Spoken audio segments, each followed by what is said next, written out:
5 फरवरी 2005 पाटन के एक बलवा गांव में आधी रात को हलचल हो रही थी, क्योंकि उसी गांव की एक बहू, जो कि पांचाल परिवार की बहू थी, वो आधी रात को घर से गायब हो जाती है। और जब उसे ढूंढा जाता है तो उसी के घर के पीछे उसकी जली हुई लाश मिलती है और उसका सारा इल्ज़ाम उसके सास ससुर पे लगता है और इस वजह से उन्हें जेल भी जाना पड़ जाता है। और वही बहू 14 साल के बाद में जिंदा वापस मिल जाती है। आज की जो कहानी है वो एक ऐसी कहानी है जिसके बारे में आप सुनेंगे तो आपको भी यही लगेगा कि लोगों में कितनी ज़्यादा चालाकियाँ भरी हुई पड़ी है। वो रिश्तों को भी बहुत ही चालाकी और बेईमानी के साथ निभाते हैं, जिन्हें कि बस अपना स्वार्थ दिखता है, जैसे तो किसी से और कोई मतलब ही नहीं है। आज की जो कहानी है आपको हैरान कर सकती है, आपको परेशान कर सकती है कि आखिर में जो भीगी पांचाल थी वो 14 साल तक कहाँ थी और उसने ये सब क्यों किया। नमस्कार, आदाब, सत श्री अकाल। मैं हूँ नंदिनी यादव। आज की जो कहानी है इसकी शुरुआत होती है 5 फरवरी 2005 को। पाटन का एक बलवा गांव है, जहाँ पे कि उसी परिवार की एक बहू, जिसका नाम है भीगी पांचाल, वो अपने पति प्रकाश पांचाल के साथ रहती थी।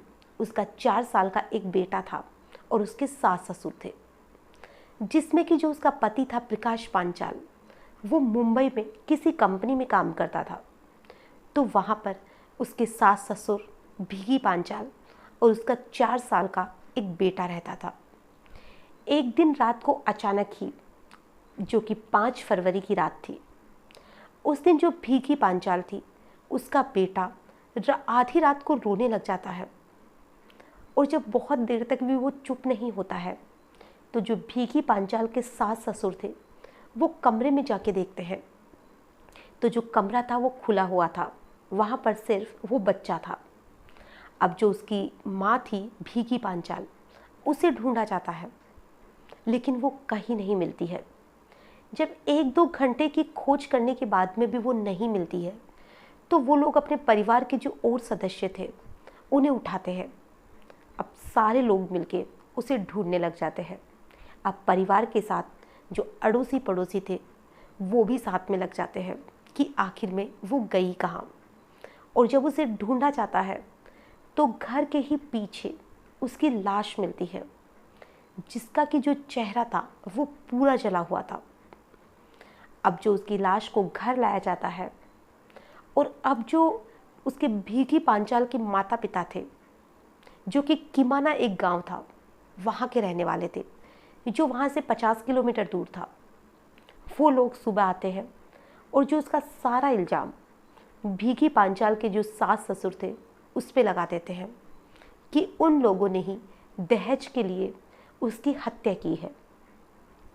अब जो उसके सास ससुर थे उन्हें पुलिस पकड़ के ले जाती है। पुलिस पूरी खोजबीन करती है। हालांकि उसका अंतिम संस्कार कर दिया गया था तो पुलिस लाश को तो नहीं देखती है, लेकिन जो लाश थी उसके बारे में उसके परिवार वालों ने देखा था, गांव वालों ने देखा था, तो सब ने यही कहा था कि ये उसी की लाश थी, उसी के कपड़े थे, उसके जैसा ही शरीर था, उसी के जो सारी ज्वेलरी वगैरह थी सभी उसी की थी। तो सबको यही लग रहा था कि ये भीगी पांचाल थी। अब उसका अंतिम संस्कार भी हो चुका था। अब उधर पुलिस थी, उन्होंने खोजबीन करने की कोशिश की। हालांकि उन्हें ऐसा कोई भी सबूत नहीं मिला जिससे ये लगे कि इसके सास ससुर ने इसे मारा है। तो उन लोगों को 15 दिन जेल में रहने के बाद में जमानत मिल जाती है। अब लगभग 2 साल तक वो केस चलता है, जिसमें उन्हें बाइज्जत बरी कर दिया जाता है।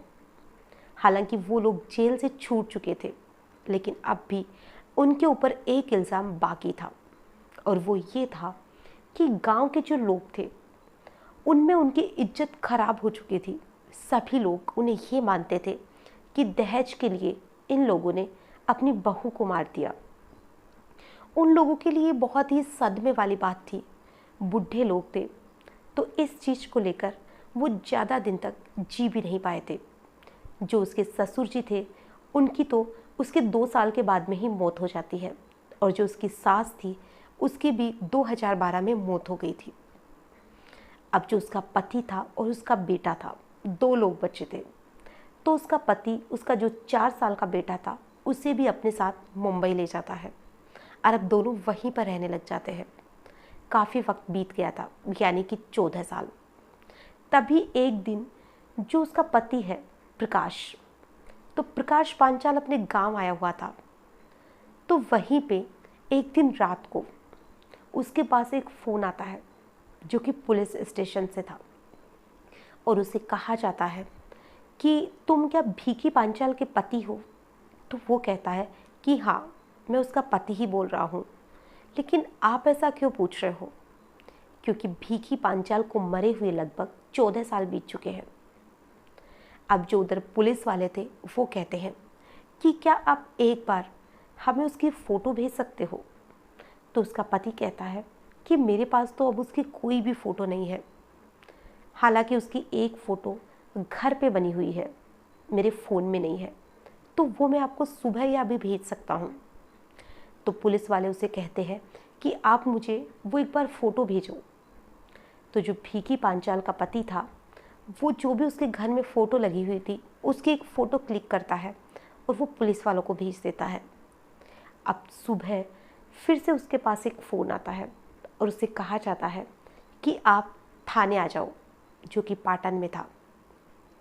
अब वहीं पे वो उसे पूछता है कि आखिर उसे बुलाया क्या जा रहा है, क्योंकि जो उसका पति था वो डर चुका था कि पहले ही उसके माँ बाप ने भीखी पांचाल की वजह से बहुत बेइज्जती भी सही है और जेल तक गए हैं।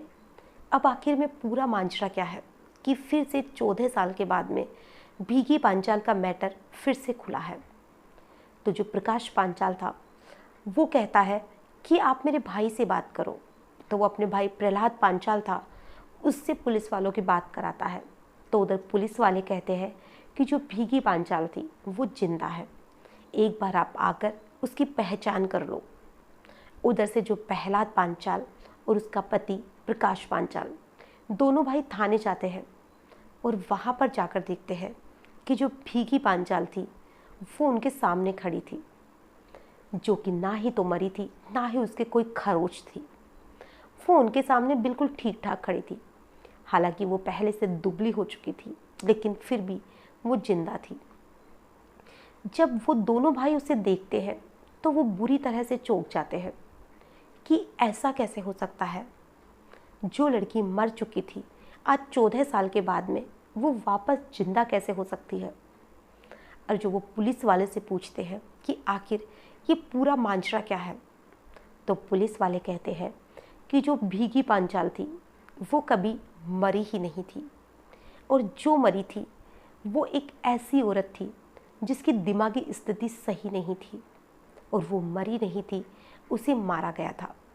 और उसे मारा था भीखी पांचाल और उसके एक बॉयफ्रेंड विभूजा राठौड़ ने। अब पुलिस वाले उन्हें सारी बात शुरू से बताते हैं कि जो भीखी पांचाल थी उसका अफेयर उसी के गांव के पास में एक दूसरा गांव है, वहीं पर एक हिस्ट्री सीटर रहता था, उसके साथ था, जिसका नाम विभूजा राठौड़ था। वो जब भी अपने पीहर जाती थी उससे हमेशा मिला करती थी और उससे घंटों फ़ोन पे बात किया करती थी। हालांकि उसके पति को उसी ने मुंबई भेजा था कि वो वहीं पर जाकर कमाए, गांव में कोई कमाई का ऐसा जरिया नहीं था। अब उसका पति उसके घर से बहुत दूर रहता था और ये सारी चीज़ें एक तरह से जो वो पांचाल थी उसके लिए ये सारी चीज़ें सही थी कि अब उसके कोई भी ऐसा कांटा नहीं था जो उसे रोक सके। तो भीखी पांचाल आराम से अपने बॉयफ्रेंड से बातें किया करती थी, उसे मिला करती थी।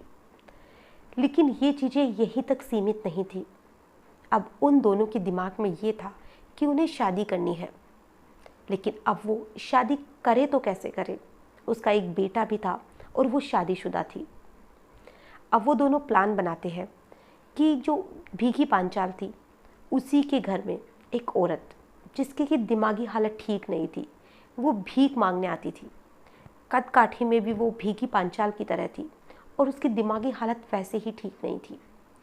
तो जो विभूजा था वो और भीखी पांचाल दोनों मिलकर ये प्लान बनाते हैं कि इस औरत को मार देंगे और जो भीगी पांचाल के कपड़े हैं जो कि उस दिन वो पहन के रखेगी, वही कपड़े और वही ज्वेलरी वगैरह उसे पहना देंगे और उसका जो चेहरा था उसे वो लोग कैरोसिन डालकर पूरी तरह से ख़राब कर देते हैं ताकि कोई भी उसे पहचान ना सके। और उस रात को 5 फरवरी को उन दोनों ने यही प्लान बनाया। जो वो औरत थी जिससे कि जो भीगी पांचाल थी उसने एक तरह से दोस्ती कर ली थी, वो उसे हमेशा खाना दिया करती थी और उस रात भी उसने खाने के बहाने से उसे अपने घर के पीछे बुला लिया जहाँ पे कि विभूजा भी आ चुका था। और विभूजा उसके 2 दोस्तों ने मिलकर उस औरत का गला घोंटकर उसकी हत्या कर दी और फिर उसका पूरा चेहरा खराब कर दिया। और उधर भीगी पांचाल जिसने कि अपने कपड़े बदले और जो पहले पहन रखे थे वो कपड़े उस औरत को वो पहले ही पहना चुकी थी। अब उसको मारकर वो लोग वहाँ से चले जाते हैं और जो भीगी पांचाल थी वो उसी के गांव के पास में उसके साथ अपना नाम बदलकर वहीं पर रहने लगी थी और अब उसने अपना नाम रखा था भावना राठौड़ और उसने उसी के साथ शादी कर ली।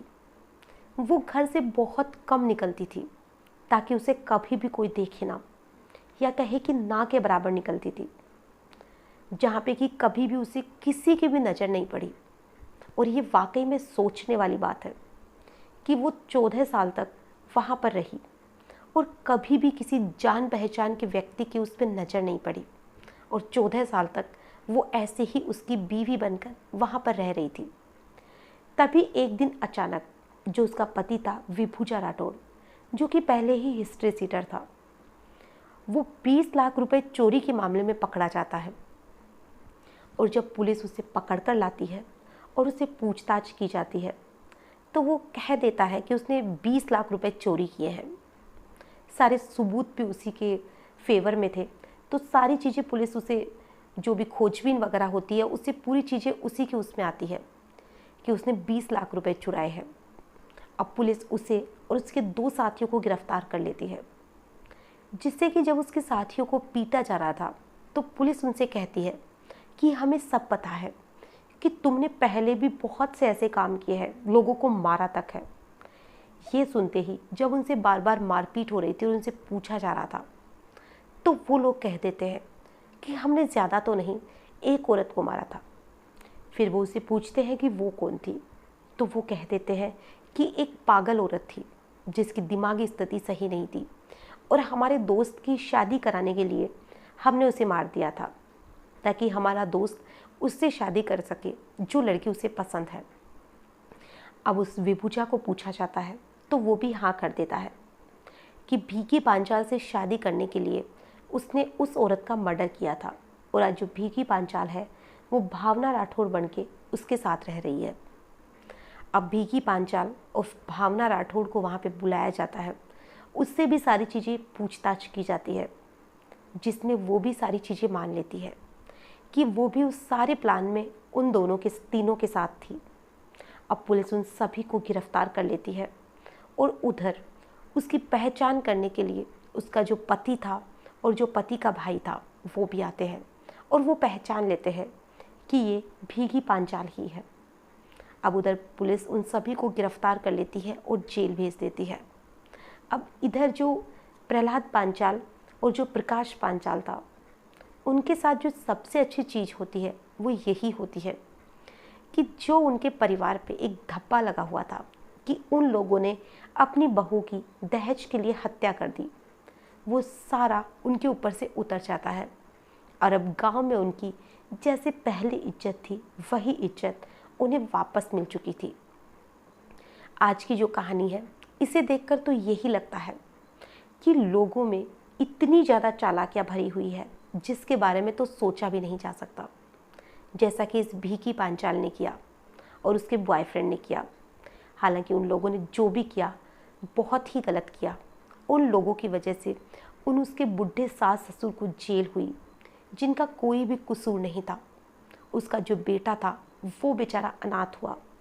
उन लोगों को कितनी शर्मिंदगी महसूस हुई। वो चाहती तो उसे आसानी से छोड़ सकती थी और वो जो उसका बॉयफ्रेंड विभूजा था उसके साथ शादी कर सकती थी, लेकिन लोगों को ऐसे रास्ते तो जैसे पसंद ही नहीं आते हैं। वो हमेशा क्राइम के रास्ते ही चुनते हैं, जिसकी वजह से ना जाने कितने ही लोगों की ज़िंदगी खराब हो जाती है। आज की जो कहानी है इसमें बस इतना ही।